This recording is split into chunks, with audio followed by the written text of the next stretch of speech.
Hello fellow engineers and welcome to City Skylines 2. I've been challenged by PC Gamer in collaboration with Paradox to build a truly efficient city whilst comparing the game's highway design tools to how it's done in real life. If you've never heard of me before, my name's Matt, but most people call me RCE. No, not an angry letter E, RCE, which stands for Real Civil Engineer. Because I was a civil engineer for 10 years working on highways and drainage schemes until I was one day blessed by the mighty YouTube algorithm, and now I run the Real Civil Engineer YouTube channel where I get to turn poo into infinite power in video games. I stand by my decision. Anyway, let's start a new game. So here we are in our starting area. We've got a little plot to work with. I have done what every engineer dreams of, having unlimited budget. So first off, I'm going to buy a load of land plots. I want to head over this way just so we've got some like lumpy area so we can really check out how realistic is building roads, because we don't often build roads on flat surfaces, unfortunately. I should probably buy like this highway as well and check they've done that properly. And that's probably a good place to start. Let's head down here. Oh, what have we got here? Interesting. So for the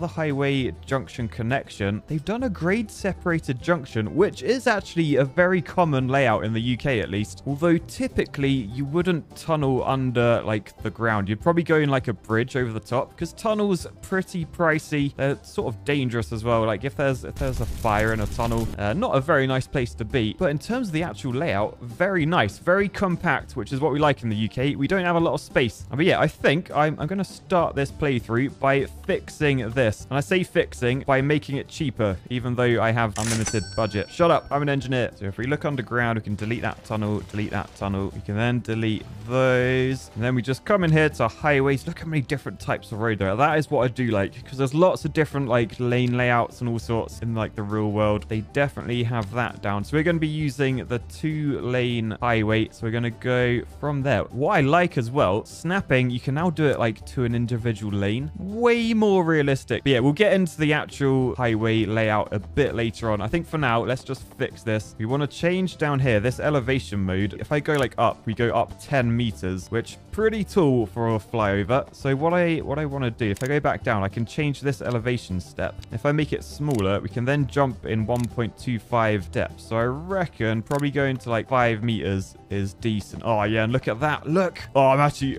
sorry. I'm about to nerd out. But if I just build this to there, and then from that point I go over the top. That does our bridge piece. And we come back over to here. We want to snap to the center line like that. Oh man, look at that. I'm sorry, but look at that. That's insane. Okay, so this, oh man.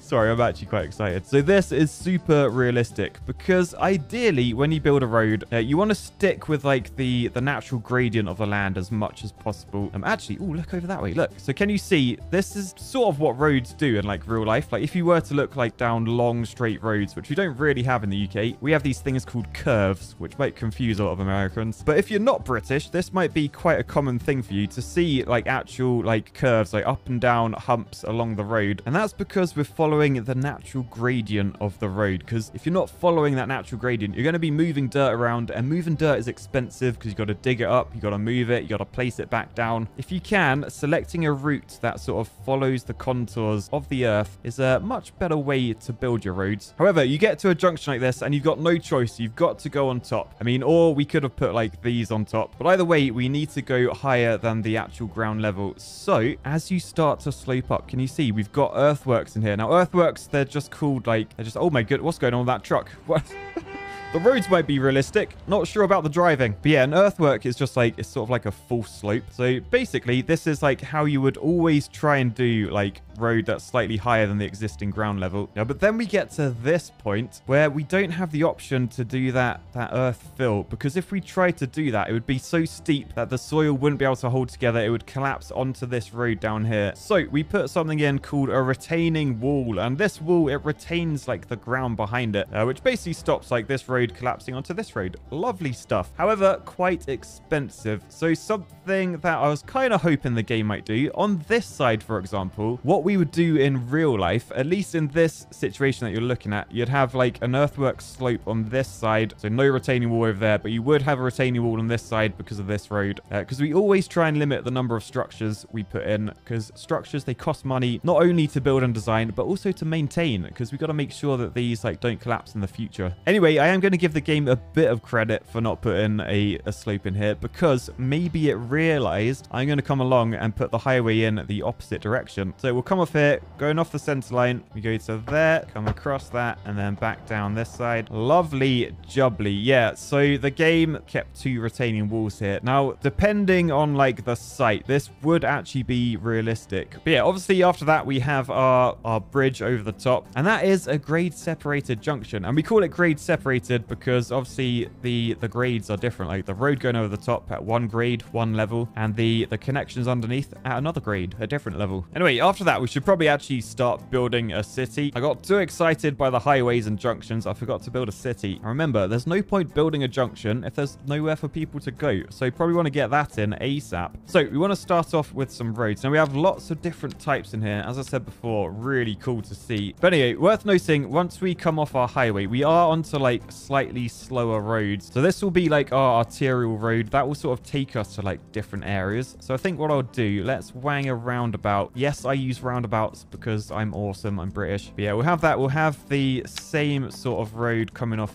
this way. It is actually a highway, so fairly fast little road. And we'll have a look at the tools. So you got straight roads, which you can just put a straight road in. That's cool. We've got the curves. Now, obviously, because we're trying to follow the gradient of the land is generally never like straight. So we use curves a lot in real highway design. This is a very tasty tool. And yes, sort of similar to like the real world. Actually, I wanna see something. If I were to build this with a small road, let's start with a gravel road. So I'm gonna build a little layout. We're gonna do a straight over to there, and then to do our curve we always come off like at a straight line. We wouldn't come off like that and then do a curve, because like, I mean, look at that corner, it's like an architect's designed it. So we'd come off at 180 degrees. You can see that on the right. We can then select our middle point, which is quite cool. We'll go to like 130 degrees. Now I don't want to bore you with like facts about highway engineering constantly, but but I'm going to. All right, so anyway, say you've designed this bit of road now, and say you've put this curve in, but you don't actually want to come off at the end like that. Where do we head there? We just head towards the highway. We don't want to go that way. We want to head like that direction. Yeah, we want to deforest some trees. That sounds like a highway thing to do. In real life design tools, you could just like come off this at like a perpendicular angle. So, oh, I think actually, the game's going to let me. Oh, fair play, game. Okay, that's very realistic, because can you see like the straight line? That is the tangent of the circle, which basically means if we go from this curve, that puts us like on a straight. So if I do that and then just delete the bits beforehand, then look, we end up with a very smooth curve over to there. So we can delete all this nonsense. We don't actually need that. But yeah, and then let's just say we're just going to end up down there. So that's our road. Now in real life, we would have designed this on something called a master string. That's basically just like, there wouldn't be the road there now. It would just be like the center line. And what you would do, you'd then from that center line, you'd offset like your lanes on either side, because it means once you've got your center line in, you can change like the road types. So we can go back to the one we were going to use, this one, the 4-lane 2-way highway. We can press this button here, replace, and this is exactly how it would work in the real life, because you're just using the same center line, but if you just go boosh, boosh, like the center line stays the same, but your offsets are different. So fair play, devs. So we've got this as our road layout, which is looking pretty realistic. You can see as well, as we look around, it follows the lie of the land. Absolutely beautiful. So we've got roundabout there. We then need we need our junctions. So 2-lane roads, generally you'd put your junction on like the outside edge. So, oh, that's cool. Yeah, you can actually, oh man, fair play. You can come off like the actual lane you want. So because I want the road on the right hand side, I'm going to come off this side of the road. Okay, so we can just continue build like a little local road system over this way. You'd always try to avoid putting like junctions on the inside of a bend like that. I mean, yes, you can allow it, but let me show you why. So over this side, we have a junction on the outside of a bend. Now, if we just head to over here, we'll pretend we're driving along here. We get to the end of the junction. We look up at the sign. It says yield. What does yield mean? Is that an American thing? In the UK, that will say give way. Triangles correctly. But you'd look right. You can see like there's no traffic coming. If we are going left, you'd look left as well. I mean, you should probably look left anyway, just in case someone's overtaking or something. But you can see no traffic either way. You can see very far both sides. So then you can just pull out and continue on your journey. However, if we come over to here, if we were to do the same, but if we look, can you see like we can't actually, I mean, we can, we got to like look behind us, but we can't really see as far. Like if someone's bombing it around this corner, we may be in trouble. Particularly if we come to the landscaping tab, we can build bushes and stuff. All right, what's the biggest bush I can build? I say I'm definitely an engineer. It's not building, it's planting. And more importantly, how close to the road can I build this? I'm still saying build. I'm definitely an engineer, because this will determine how realistic the game is in terms of something we call visibility splays. Now, if you look at this, you can see we've planted all the way up to the edge almost of this curved road underneath. If we get back in our car, when we pull up to this junction, if we look right now, you can't really see if there's much coming because there's a big old tree in the way. If you look to the left, same thing. Your visibility is restricted by these trees, which again, over at this junction on the outside of the curve, it doesn't matter if these trees are planted like at that distance because the road's in front of you. It doesn't matter if there's a tree here. So to counteract that in the real world, we'd put something in called a visibility splay. We'd basically put in a set distance from where your giveaway line is. You'd measure a set distance like that. It basically just allows people at this junction to see way further without the trees blocking their view. So now, like when I'm looking both ways, I can clearly see it's a lot safer, and more importantly, people driving down this road, they can see me pulling out as well so they don't crash into me. But anyway, now I've made this nice and safe for people, I need to actually get some people in. So we got demand for low density, medium density, and high density residential areas. I reckon we'll do the high density sort of along this main road like that. Get some medium density along this main road as well. And then low density for all these little cul-de-sacs that I've done. And whilst the cranes are building those, obviously we've got to put a dog park in because I have a dog, Paddy, who has his own YouTube channel. Shout out Paddy the dog. And this will be a nice place where he can exercise. Anyway, we failed to forget about utilities. There's people that can't flush the toilets. That, oh, there's a building in my face. Oh, wow. That's it. Oh, my goodness. How tall is that? There's no water going to them. There's no electricity either. So let's get these guys some electricity. Put a bog standard nuclear power plant in for them. All right, they need a water pumping station. I think I'll shove this down here. So that grabs us water from the river. Lovely. We then need a sewage outlet so that people can poo. And I want to be realistic here. So let's just shove it off this cliff. So there's...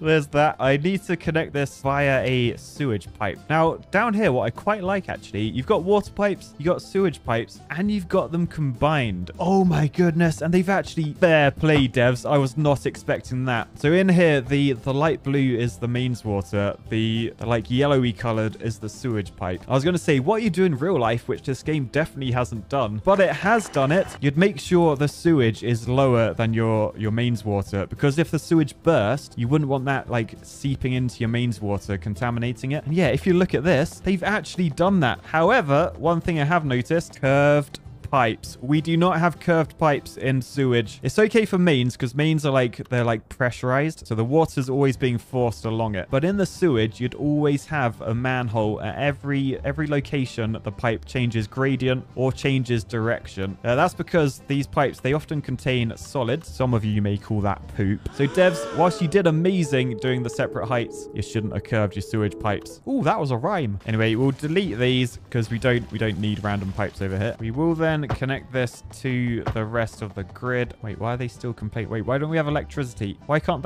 anything poop? What's going on here? Oh, something I've just noticed. So I knew that this game now puts like, it puts electricity, it puts sewage, it puts water, it puts all sorts of services under roads automatically now, which is very, very cool. However, it doesn't put them under highways automatically. So if we go into this view, you can see whilst all of our roads up here are all connected, where there's a highway, there's no connection station, which means our nuclear power plant is not connected to anything. So let's just go from there, connect over to there, and then from this up to there. Okay, so now, yes, warning signs are going. Okay, no one's complaining about water now, but I'm finding out nuclear plants also produce a lot of poo, apparently. So if we head over to our sewage outlet, oh boy, that is quite a sight. Yeah, that is working at 100% efficiency, producing 100,000 meter cubed of poo every single month. That's like 7.5 times too little. So they're all connected now. Lovely. What a lovely sight. That is nasty. Okay, so now no one's complaining. Perfect city. Just ignore the reviews from the citizens living it. Anyway, hope you guys learned something today about real highway engineering. I hope you learned exactly how cities are run in the real life. And maybe as you drive down roads, you look at things a little bit differently in the future. Thank you to PC Gamer for hosting this. And of course, thanks to Paradox for creating the game. But for now, I'll say peace, love, and highway design. Bye, guys.